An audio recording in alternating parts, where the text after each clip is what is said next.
Alright guys, TacticalRab back again today. Hope you're all doing well and enjoying your day so far. Welcome back to Valorant news and plenty going on in the Valorant world right now. A massive day yesterday for seeding, for upsets, for results, for of course, qualification for the playoffs and the like in many different regions. But TSM certainly under fire right now for arguably unprofessionalism in their final match up against xNed. Didn't really matter, but still the tweets come flying in. Very much tweeting your thoughts in the comment section below. Hit the like button if you enjoy. Subscribe if you're new as always. I would greatly appreciate it. Really upset the channel. Thanks very much indeed for doing that. Absolutely smashed through 19k. Now, well, firstly, this from a crew, as well, they point out, applying for Valorant partnership. We saw this yesterday, right, or a couple of days ago. So, of course, many of these teams are looking to get involved in the partnership side. A crew are one of those. Like, whether they'll make it, that remains to be seen. Unlikely to happen. But then we did see that potentially organizations that don't get in, let's say they don't get in the North American League, could be put into the APAC region or something if, well, Riot want to keep them involved in the competitive circuit, at least on the top level, not on the second tier and the like. Now, well, Sentinels, we've got to talk about them because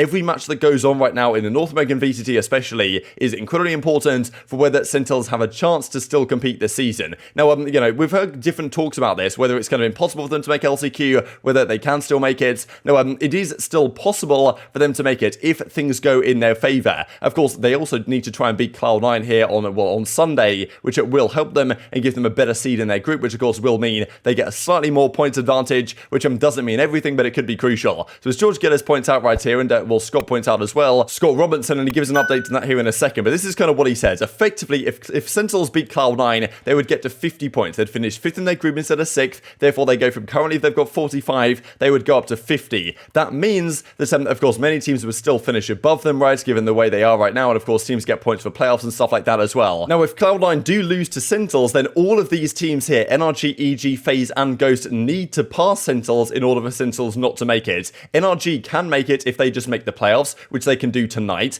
EG or FaZe, if they make the playoffs and finish 5th or 6th or higher, then they go through, but if they don't and they get eliminated first, then they don't pass Sentinels in this scenario, and then Ghost can pass Sentinels by finishing 4th or higher in the playoffs. If they finish lower than that, Sentinels are guaranteed to pass them. So I would say that if Sentinels beat Cloud9, they still have a pretty good chance of getting into the LCQ, which therefore means that they can at least try and compete for something and potentially make the World Championship, and of course mean that, you know, they still have something to fight for the rest of the season. If they lose to Cloud9 though, they only have 45 circuit points, which means that it gets a little bit harder for them. It can still happen, but it's a little bit more difficult. So NRG then would just need to make the playoffs. Even if they lose immediately, they would still go past Sentinels. If NRG lose to the Guard though, then Sentinels are safe. So this, I think, is critical, this game tonight. If the Guard beat NRG, then I'm pretty sure NRG can't get past Sentinels, at which point it's GG and Sentinels are safe. Now, in this scenario where Sentinels lose to Cloud9, EG and FaZe both pass Sentinels by just making playoffs, which they have done, right? It's like, well, Sentinels effectively need to try and win tomorrow, and Ghost can pass Sentinels in this scenario by finishing 5th or 6th via the same tiebreaker scenario, because the tiebreaker is broken by how many stage 2 points teams earn. So if you've got the same number of VCT points, if the tie is broken by who gains more points in stage 2, which of course would be every team effectively not Sentinels. So if they win tomorrow, they probably get to the LCQ at least. If they lose, it's more difficult, but they need to hope that the Guard beat NRG tonight regardless, effectively, regardless of what happens tomorrow. So we'll see that in a few minutes time here, but I thought I'd mention that for you guys because it's still possible Sentinels can qualify. It's been a big talking point at the last few weeks whether they will. Of course, like, even if they get to the LCQ, no guarantees they'll do anything there, but at least their season isn't entirely over, because it certainly is for some teams. We'll talk about TSM here in a second. Now, firstly, got to mention EMEA real quick. It was Ascend versus FPX last night. This is a crazy series. FPX went up 1-0, I think. Then Ascend bounced back and won 2 straight to win this series. Then Team Liquid took down M3C. This is a massive, I mean, honestly, this Clutch Soulcast was rather nice. But yeah, Team Liquid 2-0'd M3C. And that means, as Nat says, don't even know what to say. So sorry, O2 versus Liquid. That puts them in an incredibly precarious position. Ascend, of course, 2 on FPX. Very impressive, honestly, from Ascend. I'm pretty sure, like, if they won some more pistol rounds, they would be nasty, right? I mean, Monster was absolutely killing it right here. Of course, one of the new pickups to their roster. cNed still here now on the Chamber. Not having a great time on the Chamber compared to the Jet. He was kind of saying in an interview the fact that he believes the Jet needs to kind of get a dash ability back away from, because kind of Chamber has that ability now effectively. And Jet is surprisingly rarely seen, but a 2-0 for Liquid over M3C. We see Icebox goes 13-8, 30-7 on Fracture. Not a particularly close series. Nats goes plus 13 with the most ACS on his team, but it is not enough. And that puts them in a very precarious spot, because if we look at Group B here, Group A is pretty much as expected. Nothing really to say here because these top 3 teams qualified regardless. But M3C are 2-3. That means that all the teams below them can also go 2-3. Now, M3C lost to Liquid and Guild, but they beat big. That means that if BBL or Na'Vi are tied with M2 Champions, then M3 Champions win the tiebreaker there. But of course, if it's like a multiple way tiebreaker, then things get rather spicy. But effectively, if Big win their series, and I think they play BBL, then they will then tie with M3 Champions at 2 and 3, and Big beat M3 Champions, therefore they will win the tiebreaker and be the third seed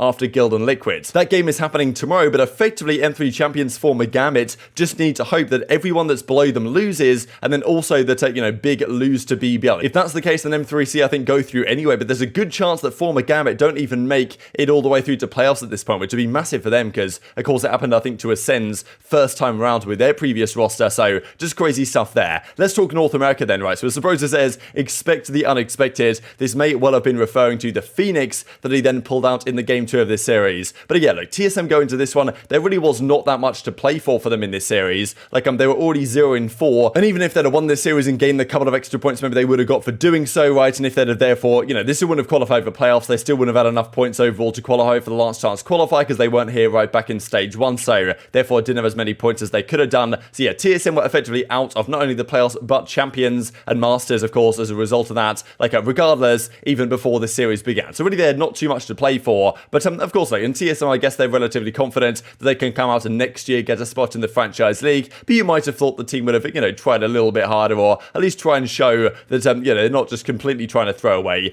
This clutch right here was ridiculous. Look at him, comes out the corner in Rossi. He flashes himself, doesn't even flash for Aaron right here, and then Corey's kind of re-peeking. He gets taken out as well. I don't honestly know how TSM won so many rounds playing rounds like this. 5-shot, 5-kill rounds. We get, okay, 7 comes in with the Jet, gets 1, gets 2, gets 3, and then the Sheriff comes in on the other side, and then, picks up the final 2 kills as well in the hands of Sabrosa. So, yeah, not sure how TSM got away with that one. But then there were rounds like this going on where xNed are up 11-4 here on the Haven, and then it's, who actually clutches this out? We'll see it in a second here. But anyway, basically they get all the kills. It's a 1 versus 4, I think, actually, for Zekken here. Yeah, 1 versus 4. He gets 1 kill on GMT, hits to the bomb, throws the smoke down, and just defuses it the final couple of seconds, and they just can't kill him for some reason. I honestly don't know how they managed to throw that one away. Honestly, remarkable scenes. But yeah, still, TSM actually won some rounds here. They end up losing this game 13-9, both maps. I think, if anything, it's slightly more concerning for the likes of xNed, just because the way TSM were playing, I feel like xNed shouldn't be losing that many rounds in the series, right? I guess they won't really mind at the end of the day. It's still 13-9, but yeah, still, I think xNed have some concerns to think about going into, of course, the playoffs. At least they qualified, though. Wasn't the case with TSM. cNed Mix says right here, Leaf goes, he was joking today before scrimming us, don't worry, guys, if Sabrosa locked in Phoenix, I'll also fall for us, and that's exactly what he does. Sabrosa pulls out the Phoenix, kind of does it for all time's sake, but again, wins the series, or will lose the series regardless to xNed, and Zekken's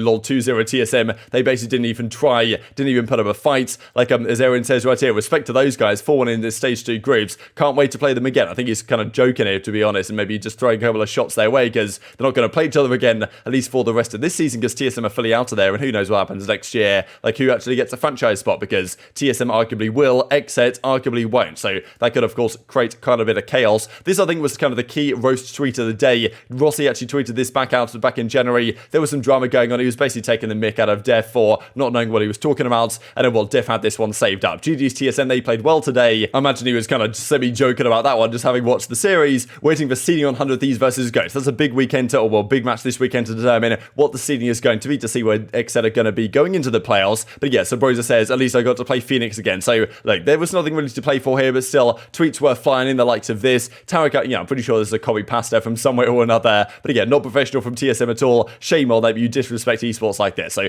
at the end of the day, TSM, there was nothing to play for here. It was a fun series. But there's some people who would say, maybe understandably so, you should respect the integrity and the credibility of the game and just, give you all in every single situation. Because, the xNed arguably got a free victory here, and other teams kind of needed that seeding, right? There's always other implications in situations like this. But yeah, TSM, I'm not really sure how this team managed to beat 100 Thieves, to be honest. But somehow they always seem to have 100 T's number. And as Geemod says right here, 0-2 versus xNed, can't win ecos. GG, season is over. Grinded our asses off this season. Sucks to lose the way we lose, but it was the same every single game. So yeah, TSM didn't make it to playoffs, nothing to play for. But as I say, still a decent chance they can actually make it through, of course, next season in the Partnership League. I'd be kind of surprised if they don't get a spot. But xNed once again 2-0. Interesting still actually on the xNed side is that every single team that made the playoffs in North America at least had at least one series they played where they dominated all the rounds. They won at least 65% of the rounds in the series. xNed were the only team, I believe, to qualify not to do that. They only won 59% of rounds in this series, which isn't so bad. I mean, look, at the end of the day, TSM were just kind of messing around. But a dominant win here for xNed might have given them a bit more confidence confidence here going into the playoffs, but still they're in a decent spot. And this series was honestly kind of crazy. EG versus FaZe, like a really interesting and important one actually for seeding in the group. And FaZe, after going up 1-0 on the first map, winning a crazy overtime,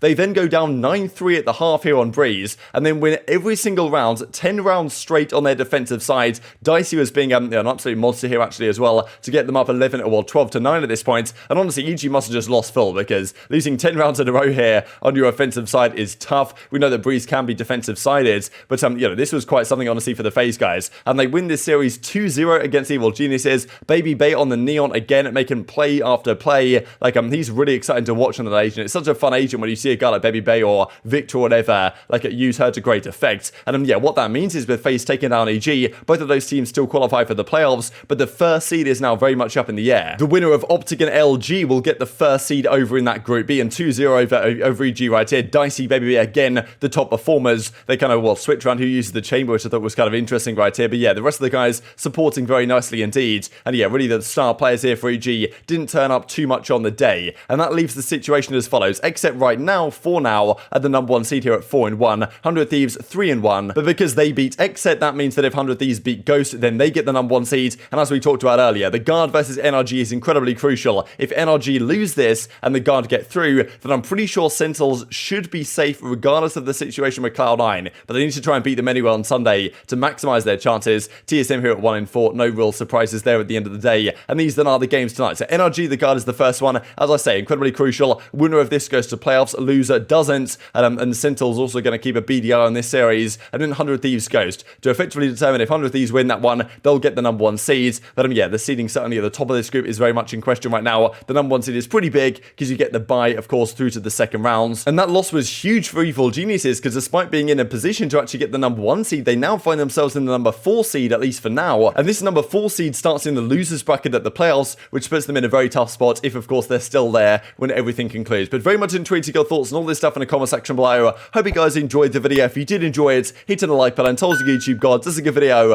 and I'd like you should see it as well, and I've grown the competitive Valorant community. Thank you for watching as always, take care of yourselves, and I'll see you next time.